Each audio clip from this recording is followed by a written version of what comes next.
Terima kasih Dr. Raisa. Saudara-saudara, sore ini kami akan melaporkan kembali kinerja data di bidang kesehatan yang kita himpun dari kemarin sejak pukul 12.00 sampai dengan hari ini. Spesimen yang kita periksa hari ini adalah sebanyak 17.230. Kita memaklumi bahwa pada setiap hari libur beberapa laboratorium, khususnya laboratorium rumah sakit, dan beberapa laboratorium di luar jejaring Kementerian Kesehatan, mereka tidak operasional. Oleh karena itu, hasil yang kita dapatkan sebagian besar adalah dari laboratorium jejaring Kementerian Kesehatan dan beberapa laboratorium lain yang tetap operasional selama 7 hari dalam seminggu. Dari 17.230 ini, artinya total yang sudah kita periksa sampai dengan hari ini, akumulasi pemeriksaan spesimen adalah 770.600 spesimen. Hasil pemeriksaan hari ini positif meningkat sebanyak 1.198 sehingga totalnya adalah menjadi 54.010. Sebaran hasil pemeriksaan pada hari ini, Jawa Timur melaporkan 330 kasus baru dan 101 sembuh. Sulawesi Selatan kasus baru 192 dengan 60 sembuh. Kemudian Jawa Tengah 188 kasus baru dan 14 sembuh. DKI Jakarta hari ini melaporkan 125 kasus baru dan 255 orang sembuh. Kalimantan Selatan melaporkan 73 kasus baru dan 80 sembuh. 20 provinsi hari ini melaporkan kasus di bawah 10 dan 9 provinsi melaporkan tanpa ada penambahan kasus sama sekali. Beberapa penambahan kasus yang cukup signifikan, yaitu dari Provinsi Papua hari ini melaporkan 26 kasus baru dan 335 kasus sembuh. Data ini sebenarnya adalah data yang sudah kita kolek dari kemarin, namun belum terkonfirmasi secara orang per orang, hanya masih berupa data agregat.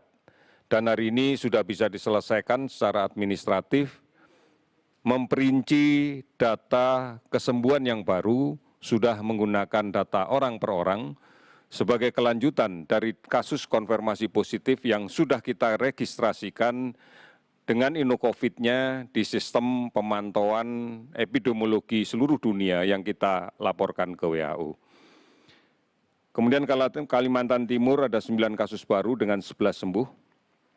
Maluku 6 kasus baru dengan 12 sembuh. Banten 3 kasus baru dengan 17 sembuh. Riau 1 kasus baru dengan 18 sembuh. Kalimantan Barat tidak ada penambahan kasus, 8 sembuh. Lampung tidak ada penambahan kasus, 7 sembuh.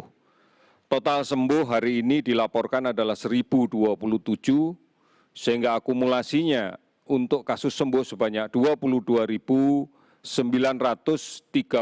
orang. Meninggal 34 orang, sehingga totalnya menjadi 2.754 orang.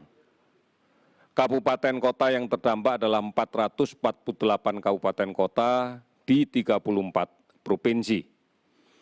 Kami masih melakukan pemantauan terhadap ODP sebanyak 47.658 orang dan pengawasan terhadap pasien PDP sebanyak 14.712 orang.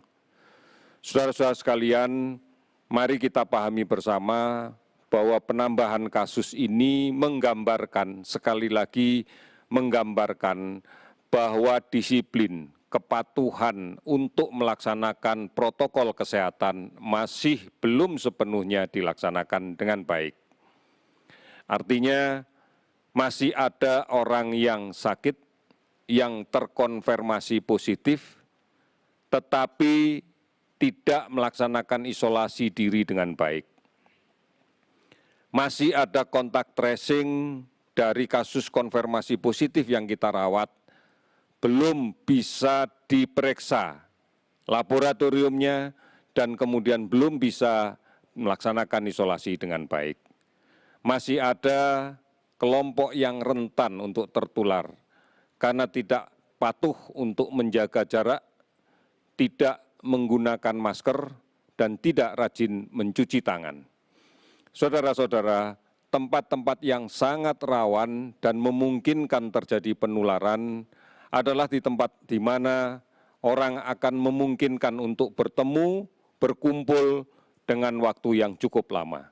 Misalnya di kantor, kita harus memperhatikan betul pengaturan tempat kerja sehingga physical distancing atau menjaga jarak bisa dilaksanakan. Pastikan sekalipun sudah berada di kantor, tetap menggunakan masker dengan benar. Kemudian di pasar, ini adalah satu tempat yang paling rawan untuk terjadinya penularan. Oleh karena itu, pasti gugus tugas daerah akan melakukan pengaturan terhadap operasional pasar agar dipastikan semua pengunjung pasar, semua penjual yang berada di pasar bisa menjalankan protokol kesehatan dengan baik. Demikian juga di rumah makan, di warung. Dengan mulai banyaknya aktivitas yang dilaksanakan di perkantoran, kita harus memperhatikan betul saat jam makan siang yang dilaksanakan bersama-sama. Ini yang harus disadari bahwa inilah tempat-tempat rawan yang memungkinkan terjadinya penularan. Oleh karena itu, saudara-saudara sekalian harus mencari cara, harus mencari upaya agar aman dari COVID-19 ini.